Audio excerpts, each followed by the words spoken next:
Hi guys, welcome back to the channel. On today's video, I'm going to be giving you one tip to help improve your wildlife photography. In my opinion, the one thing that separates a good wildlife photo from a fantastic wildlife photo is getting eye level with your subject. Getting to eye level really brings the viewer into the world of the subject. It gives us an intimate view into that animal, and in some instances, gives us a reflection of humanity in the subject as well.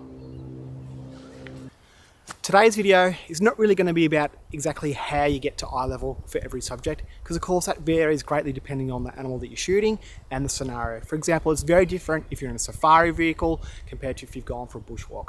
So it's really more about demonstrating the effect that shooting angle has on the appearance of the final image. With all that said, that's enough babbling. Let's find some animals to take some photos of. For our first scenario, I've headed down to a local sporting oval, and the reason I've done that is because it's often easy to find birds grazing in the grass, and you might be able to see behind me if I'm not blocking them out too much. We've got a beautiful mixed flock of long-billed corellas and red-rumped parrots.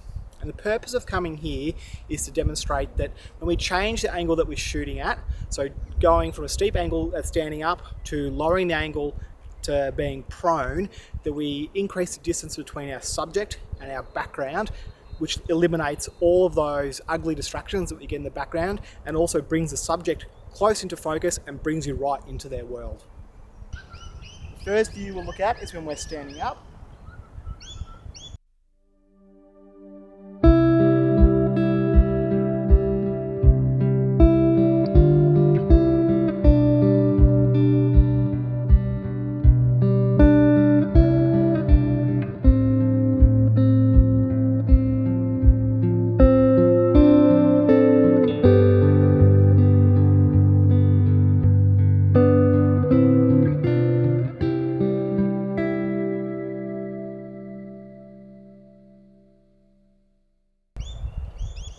Now we'll see how things look when we're kneeling down.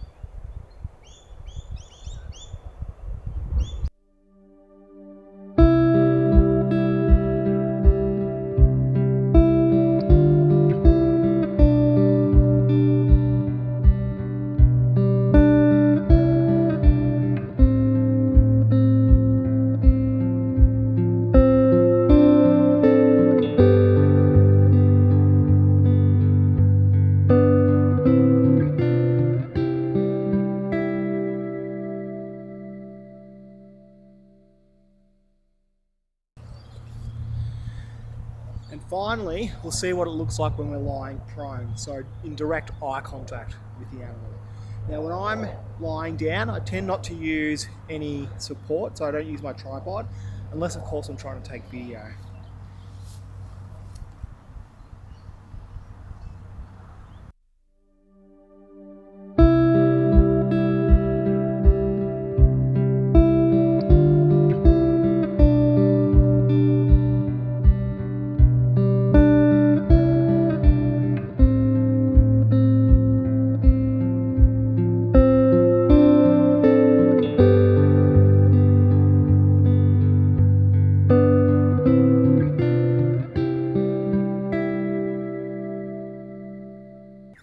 All these little red-rumped parrots, they're coming too close to me now, I can't focus on them.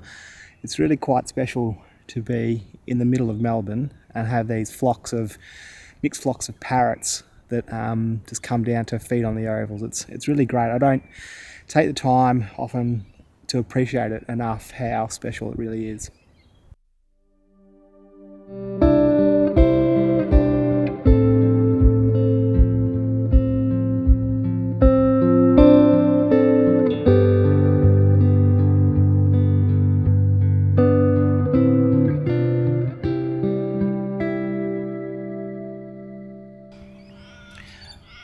So one of the things I really like about being down low to the ground is with just a couple of subtle movements, you can change the whole appearance and feel of an image. So you can go for those sort of traditional portrait shots, but by lying the camera right down to the ground so that the lens hood is essentially touching the ground, you can get those really ethereal, dreamy sort of portraits where everything is out of focus and you just have a little head popping up that's in focus. So they look really, really great.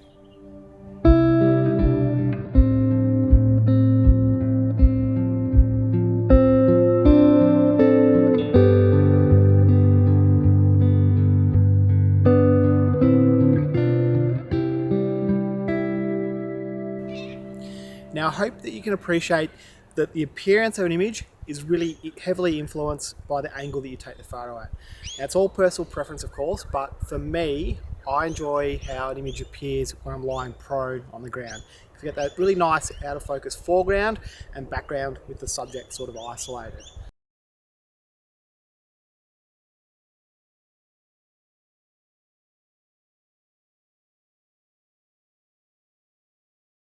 Now, I understand that not everyone likes to get down and dirty on the ground, but there are other techniques you can use to get the same image.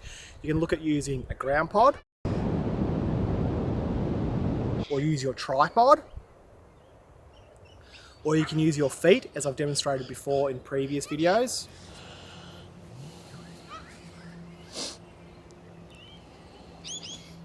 Or alternatively, you can use a setup similar to this by using a monopod and attaching that to your lens foot, and then firing your shots with either a remote or a camera app.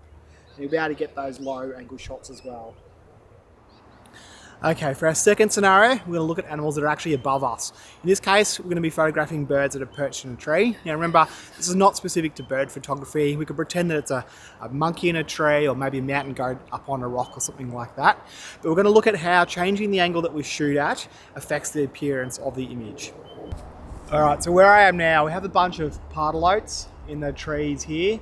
I'm not sure how this is going to work out, because although there are pardalotes, there's a bunch of wattlebirds as well. They're being very aggressive and chasing the little pardalotes off. So we'll see if we can get anything here, or we might have to move to another location in a minute.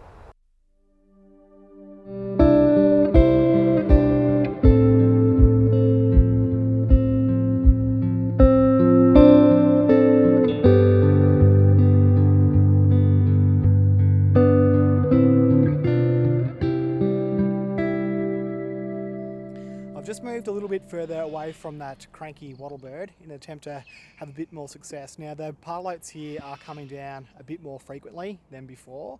However, it's very fleeting. They're very quick, so they come down, then they're only there for a couple of seconds and they take off again. So I'm not sure how good the footage is, but hopefully there's enough there that you get the gist of what we're trying to explain. But I'll be able to show you the images anyway, so that you can make a comparison and see what you think.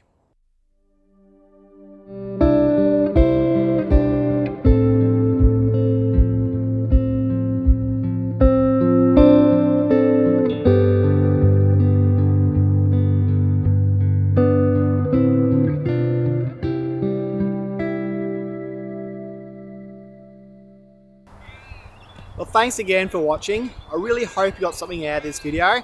As I said at the start, it's not intended to be an instructional video of how to get to eye level, because every scenario is different and I can't cover them all. It varies greatly depending on where you're photographing and what you're photographing. It was more to highlight the importance of trying to get to eye level where you can.